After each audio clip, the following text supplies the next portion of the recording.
पहलगाम में आतंकवादी हमले के बाद बुधवार को बीएसएफ का एक जवान गलती से अंतर्राष्ट्रीय सीमा पार कर गया। वो 4 दिन से पाकिस्तान की गिरफ्त में है और अभी तक उसे नहीं छोड़ा गया है। भारत द्वारा कई बार अनुरोध किए जाने के बावजूद प्रवण कुमार शाह की रिहाई पर पाकिस्तान ने अब तक सकारात्मक प्रतिक्रिया नहीं दी है। बीएसएफ के एक अधिकारी ने बताया कि बुधवार से हम पाकिस्तान की ओर से किसी सकारात्मक कदम की प्रतीक्षा कर रहे हैं, लेकिन अभी तक कोई सफलता हाथ नहीं आई है।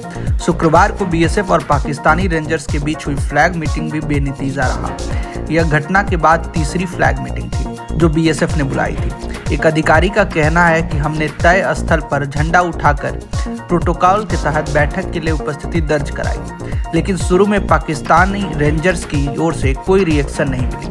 बाद में दोपहर में वह आए और सवाल किया, जब स्थिति स्पष्ट है तो बैठक क्यों बुलाई गई। उन्होंने आगे बताया कि पाकिस्तानी रेंजर्स ने सूचित किया कि वह अपने वरिष्ठ अधिकारियों के आदेश का इंतजार कर रहे हैं। एक बार फिर बातचीत बिना किसी नतीजे के समाप्त हो गई। प्रवण कुमार शाह पश्चिम बंगाल के हुगली जिले के रहने वाले हैं। बुधवार दोपहर को सीमा के पास किसानों की मदद करते समय अनजाने में वह पाकिस्तानी क्षेत्र में प्रवेश कर गए। बीएसएफ के एक अन्य अधिकारी ने बताया, भारतीय सीमा पर तो बाड़बंदी है, लेकिन वास्तविक अंतर्राष्ट्रीय सीमा एक छोटे से पिलर द्वारा चिन्हित है, जिसे नए जवानों के लिए पहचानना मुश्किल हो सकता है। उन्होंने यह भी कहा कि भारत समय समय पर मानवीय आधार पर पाकिस्तानी नागरिकों और सुरक्षा कर्मियों को वापस करता रहा है, जो गलती से हमारी सीमा में प्रवेश कर जाते हैं। यह घटना ऐसे समय पर सामने आई है जब भारत पाकिस्तान सीमा पर सुरक्षा कड़ी कर दी गई है। पहलगाम में हुए आतंकवादी हमले के बाद भारत ने पाकिस्तान के खिलाफ कड़े राजनयिक कदमों की घोषणा भी की थी। इस घटना में 28 लोगों की मौत हो गई थी।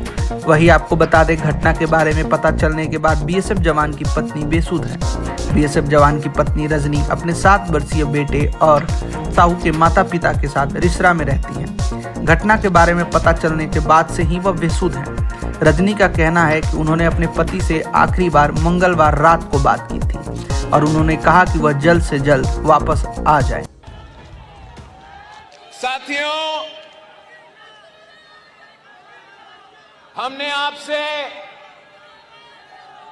वादा किया था कि हम सिंधु को बचाएंगे। हमने कहा था कि हम निकले हैं सिंधु को बचाने के लिए, और इन खदशात से, इन खतरात से हमने तो बचा दिया है। ये आपकी कामयाबी है, ये सिंध का कामयाबी है, ये पाकिस्तान का कामयाबी है। मगर साथ साथ आपका सिंधु पे एक और हमला हुआ है। इस दफा भारत की तरफ से सिंधु पे हमला हुआ है। आपने सुना होगा कि मकबूजा कश्मीर में दहशतगर्दी का वाकया था। हम सब ने उस दहशतगर्दी का वाकया का मजम्मत की। हमने कहा कि दहशतगर्दी के मुतासिर तो पाकिस्तान भी है, दहशतगर्दी का मुकाबला भी पाकिस्तान के अवाम कर रहे हैं, तो हम उतना ही मजम्मत करते हैं जो दहशतगर्दी का वाकया मकबूजा कश्मीर में हुआ। मगर भारत ने पाकिस्तान पे इल्जाम लगाया है।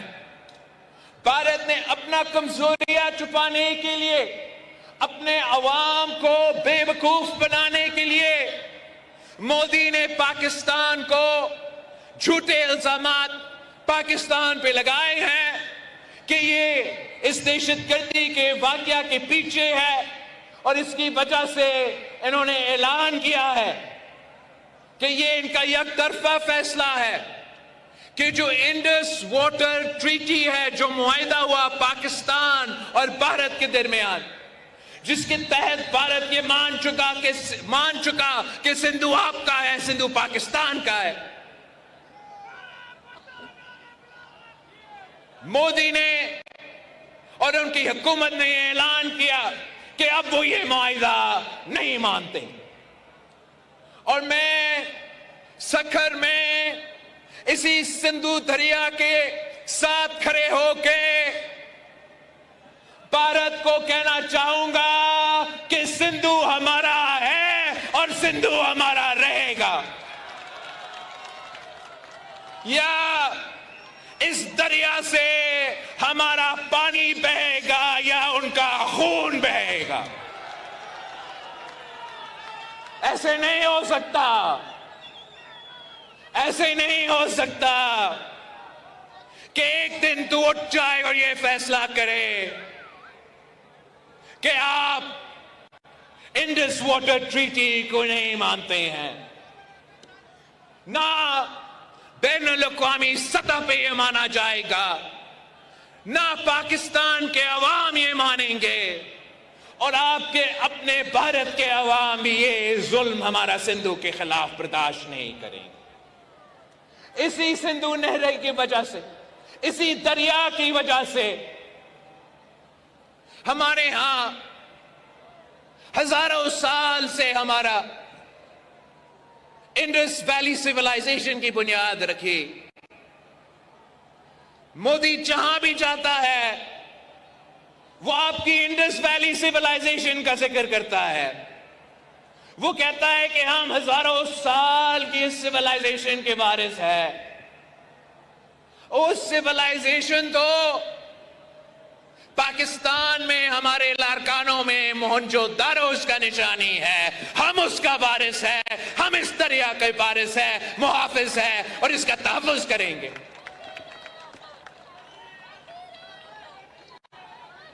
हम इंशाअल्लाह ताला जैसे हमने पाकिस्तान के शहरों में, गलियों में, ऐवानों में हमारा सिंधु के आवाज उठाए और वफाकी हुकूमत को कायल किया कि वो नया नहरें नहीं बनाएंगे, वैसे ही इंशाअल्लाह ताला हम जिद्दत करेंगे।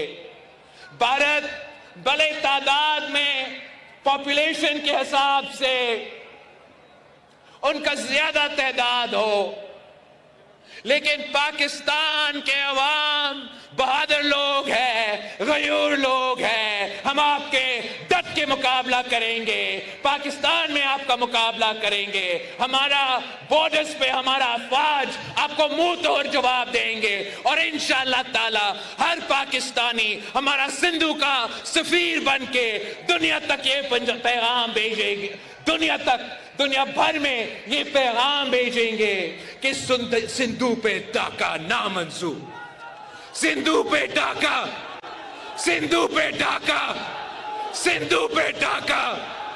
मैं आपसे पाकिस्तान के अवाम से अपील करता हूं कि ये दरिया हम सबका है, पूरे पाकिस्तान का है और इस वक्त हमारा दुश्मन, हमारा हमसाया मुल्क की माली आंख हमारा दरिया की तरफ देख रहा है।